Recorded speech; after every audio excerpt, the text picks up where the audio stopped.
the sources of the British Constitution in particular. So इस पे सबसे पहले तो हम इंट्रोडक्शन में कुछ कोटेशंस लिख सकते हैं. मुनरो की कोटेशन है, लॉर्ड प्राइस की कोटेशन है.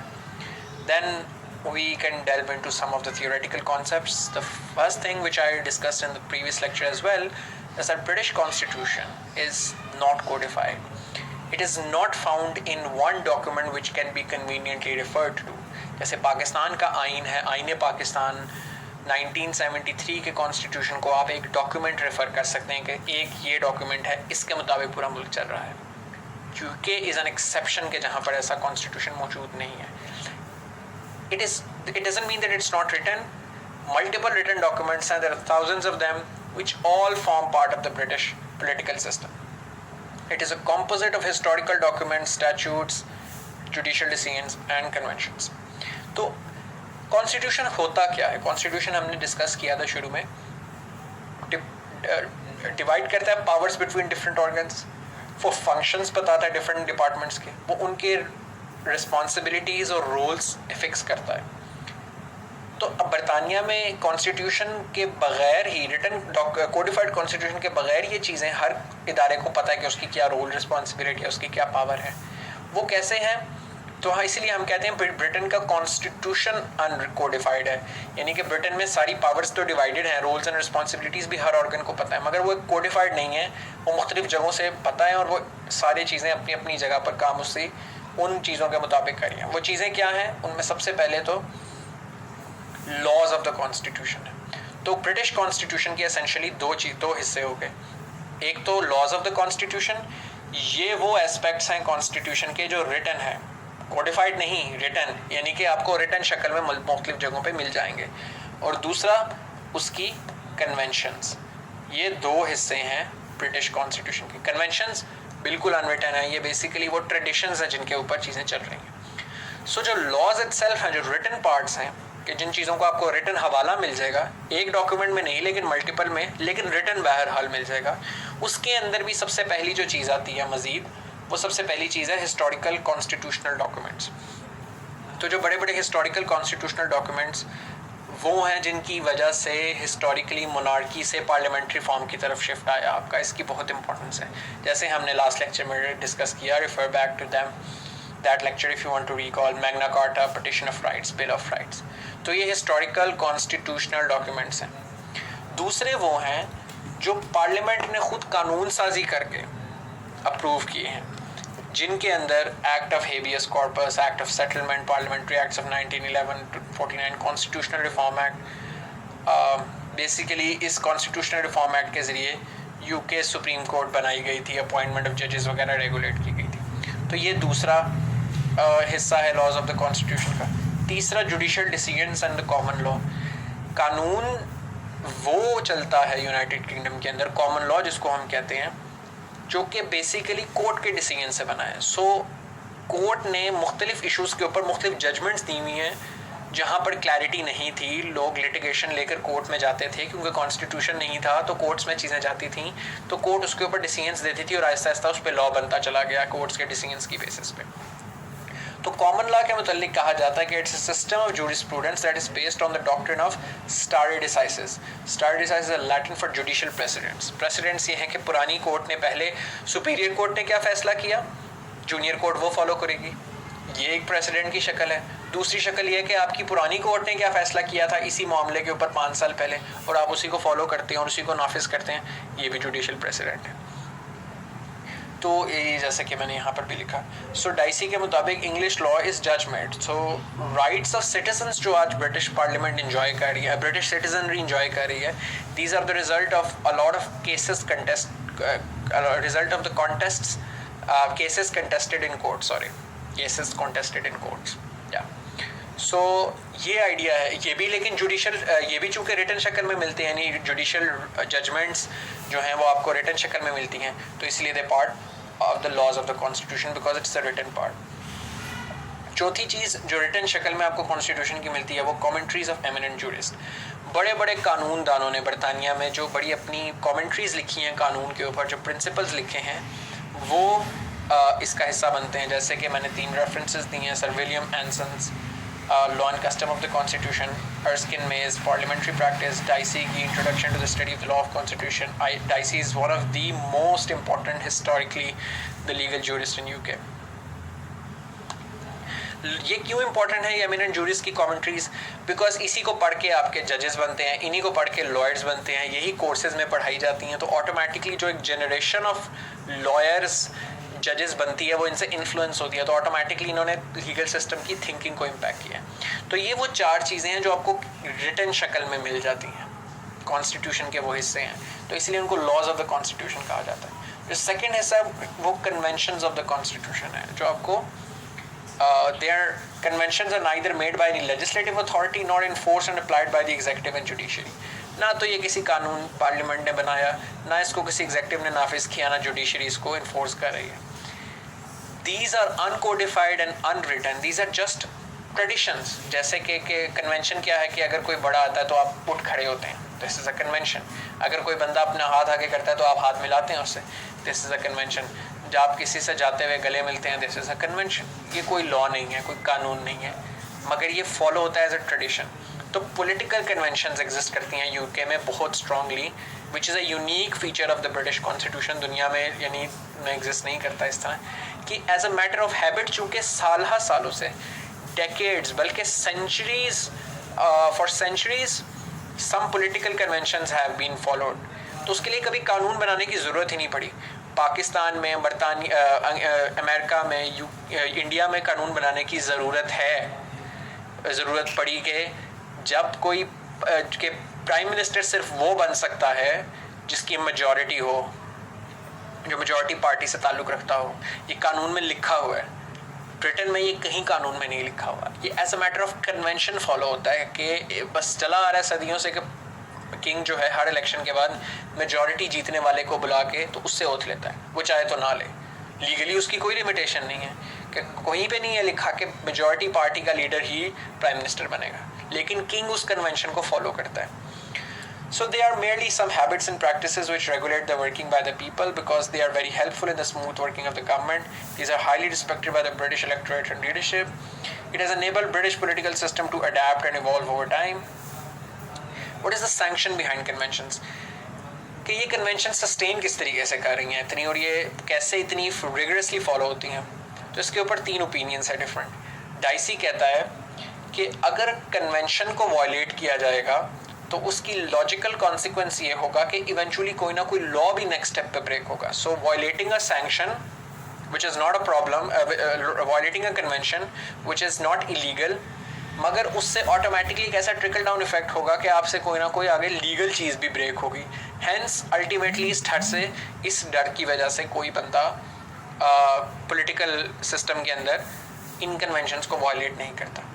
ये डाइसी का ओपिनियन है that there violation, it means conventions का, the violation of conventions would bring about a subsequent breach of law. The second is respect of conventions. Jennings and Lowell are the opinion that they are code of honor. वो morality के principles, political morality set करते हैं, constitutional morality set करते हैं. So they are considered source of honor, hence they are not violated. Then there's third opinion which argue that conventions are so deeply embedded and entrenched in the British polity, in the British society, that a politician who do not, or the political system which does not follow these conventions in Britain, public उनको elect नहीं करेगी, public उन्हें reject कर देगी, public humiliation उनको face करनी पड़ेगी. Hence the fear of public opinion is a positive check on the politicians in Britain कि वो conventions को follow करें. कुछ important conventions and example quote किए हैं. You will be surprised to know कि ये legally कहीं पर भी नहीं लिखा Britain में. ये matter of convention तौर पे follow होता है. The British monarch doesn't veto bills passed by parliament. वो चाहे कर सकता है, मगर वो नहीं करता. The monarch invites the leader of the majority party in the House of Commons to form the government. Money bills originate only in House of Commons. The cabinet defeated in House of Commons or in stance rejected in a public referendum would resign. यानी कि अगर कोई cabinet government है जो जिस party की government है, अगर उसी का बिल पार्लियामेंट मंजूर नहीं करती, ठीक है, पार्लियामेंट जिस गवर्नमेंट का बिल रिजेक्ट कर दिया अगर गवर्नमेंट का, तो इसका मतलब है कि गवर्नमेंट ने पार्लियामेंट का कॉन्फिडेंस खो दिया है, तो वो रिज़ाइन कर देती है. जिस तरह के थेरेसा मे ने किया, या आप एग्जांपल के तौर पे कोट कर सकते हैं, क्योंकि उसका ब्रेक्सिट प्रपोजल एक्सेप्ट नहीं हुआ पार्लियामेंट के अंदर, शी रिज़ाइन इवेंचुअली. सिमिलरली उससे पहले अगर तो कैबिनेट का गवर्नमेंट कोई बात पब्लिक रेफरेंडम में लेकर जाए और उसका स्टांस पब्लिक रिजेक्ट कर दे तो भी वो रिज़ाइन कर देते हैं, जैसे कि डेविड कैमरॉन ने रिज़ाइन किया ओवर ब्रेक्सिट वोट, क्योंकि David Cameron was in favour of remaining with in Europe but public voted to go outside of European Union. तो ब्रिटानिया में ये समझा जाता है कि इसका मतलब कि आपने पब्लिक की सपोर्ट खो दी है, तो फिर वो रिज़ाइन कर देते हैं। It is important to note कि ये जो पहली 3 बातें हमने डिस्कस की हैं, ये पाकिस्तान, इंडिया, जितनी दूसरी कॉलोनीज़ रही हैं ब्रिटेन की, वहाँ पर ये चीज़ कॉन्स्टिट्यूशन में लिखी है कि ये चीज़ ऐसे होगी, लेकिन ब्रिटेन में नहीं ये लिखी हुई। ब्रिटेन में ये अनकोडिफाइड है। तो हुआ ये कि ये बेसिकली वैल्यूज़ और ये सिस्टम्स ब्रिटेन में ओरिजिनेट किए, वहाँ पर फॉलो होते रहे रिगरसली, क्योंकि उनका सिस्टम इस वजह से स्मूथली चलता था, इन चीज़ को वैल्यू किया जाता था और बहुत डीपली एम्बेडेड थी वो यूके पॉलिटिकल सिस्टम के अंदर। जब उन्होंने कॉलोनाइजेशन की दूसरे ममालिक पे, like India, Pakistan, Africa and nearly half of the known world, तो ये चीज़ें एक्सपोर्ट हुई उन सारी कंट्रीज़ में, ये सारी वैल्यूज़ और प्रिंसिपल्स। और जब डीकॉलोनाइजेशन हुई, बरतानिया गया, तो उन्होंने इन सिस्टम्स को फॉर्मलाइज करके कॉन्स्टिट्यूशन की शक्ल में ढाल दिया, मगर बरतानिया को ख़ुद कभी ज़रूरत महसूस नहीं हुई इन चीज़ों को फॉर्मलाइज करने की। आगे अगला ये है कि क्या एडवांटेजेस और डिसएडवांटेजेस हैं अनकोडिफाइड कॉन्स्टिट्यूशन के। तो सबसे पहली तो ये है कि कॉन्स्टिट्यूशन अमेंड करना आसान है।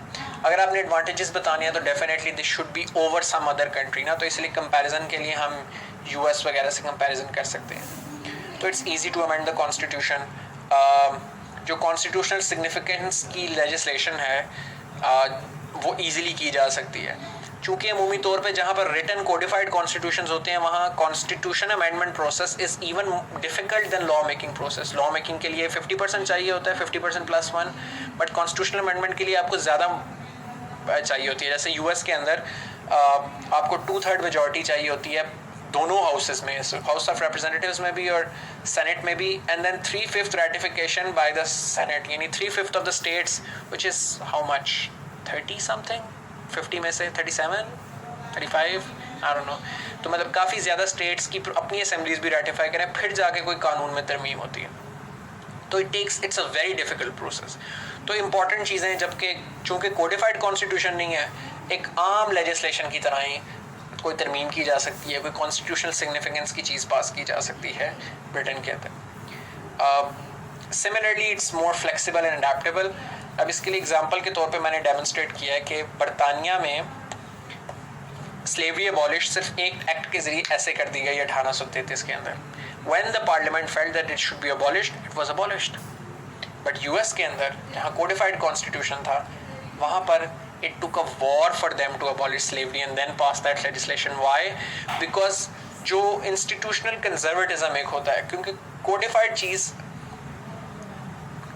conservatism की तरफ लेकर जाती है। conservatism in the sense के जो कानून में लिखा है आप उसको उसी तरह इंटरप्रेट करते हैं। तो चूँकि ब्रिटिश यूएस कॉन्स्टिट्यूशन में लिखा था कि स्टेट्स के ये राइट्स हैं, फेडरल गवर्नमेंट सिर्फ ये कर सकती है, तो जो आप में से यूएस हिस्ट्री पढ़ते हैं उन्हें आइडिया होगा कि सदर्न स्टेट्स का ये क्लेम था स्लेवरी ना अबॉलिश करने का, कि ये स्टेट राइट है, this is our right. Federal government के पास ये कॉन्स्टिट्यूशनल इख्तियार नहीं है कि वो स्लेवरी आकर सदर्न स्टेट्स में ख़त्म कर सके, हमारा राइट है और हमारे इंटरेस्ट में है स्लेवरी। कॉटन की प्रोडक्शन की वजह से, प्लांटेशंस की वजह से उनके पास और लेबर नहीं थी, तो वो इकोनॉमिक ग्राउंड्स पे जस्टिफाई करते थे। तो चूँकि कॉन्स्टिट्यूशनल और लीगल सैंक्शन मौजूद था एक कोडिफाइड कॉन्स्टिट्यूशन होने की वजह से, तो वो इतनी मुश्किल हो गई चीज़, जबकि यूके में वो कितनी आसानी से की हो गई थी। तीसरी चीज़ पार्लियामेंट की सुप्रीमेसी होती है। जब कॉन्स्टिट्यूशन कोडिफाई होता है तो वो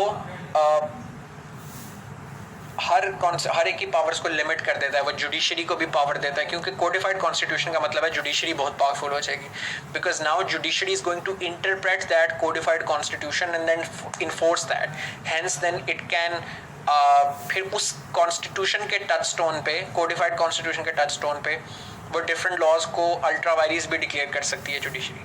मगर जब वो कॉन्स्टिट्यूशन ही एग्जिस्ट नहीं करता, कोडिफाइड नहीं है, तो जुडिशरी की पावर इतनी होगी ही नहीं, दूसरे ऑर्गन की नहीं होगी। इसका मतलब पार्लियामेंट सुप्रीम होगी। जब पार्लियामेंट सुप्रीम होगी इसका मतलब कि public will be the sole driver of the and their representatives will be the sole driver of public policy. इसके डिसएडवांटेजेस क्या हैं कि लेजिस्लेटिव डिक्टेटरशिप की तरफ चले जाते हैं आप, कोई चेक्स एंड बैलेंसेस ही नहीं है लेजिस्लेटिव की पावर पे, जुडिशरी किसी चीज़ को वो नहीं कर सकती, जुडिशल रिव्यू में अल्ट्रा वायरिस डिक्लेयर, कोई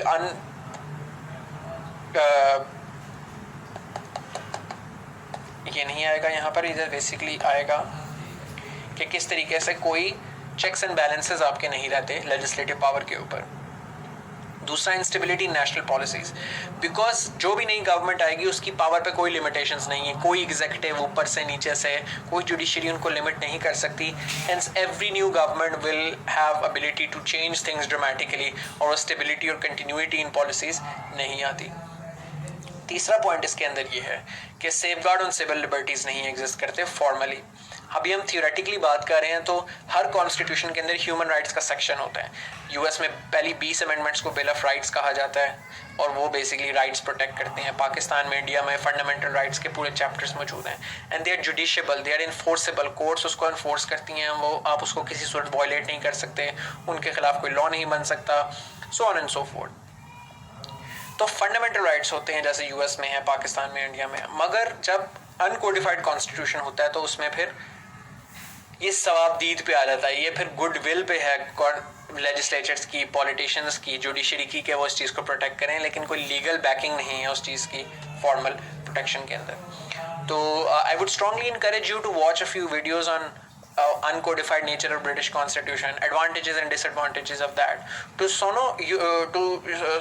so you know you can have more retention in the sense of that you can absorb more content. काफ़ी ज़्यादा ऐसी चीज़ें हैं, एग्जाम्पल्स हैं that when you watch the videos तो आपको थोड़ी समझ आती है लेकिन रिटेंशन आपकी कम होती है। So I would recommend you guys to, after watching this video, sometimes do some cursory Google research, YouTube research, watch a few videos, read a few small articles on this, as well as read on the books, textbooks जो आपने use कर रहे हैं, अगर world constitutions आप use कर रहे हैं, या इसी वीडियो को मल्टीपल टाइम्स देखें ताकि आपकी रिटेंशन जो है वो आहिस्ता आहिस्ता इम्प्रूव हो। So that's all from my side today. I hope this lecture help you guys and I will see you next time in next lecture. Thank you.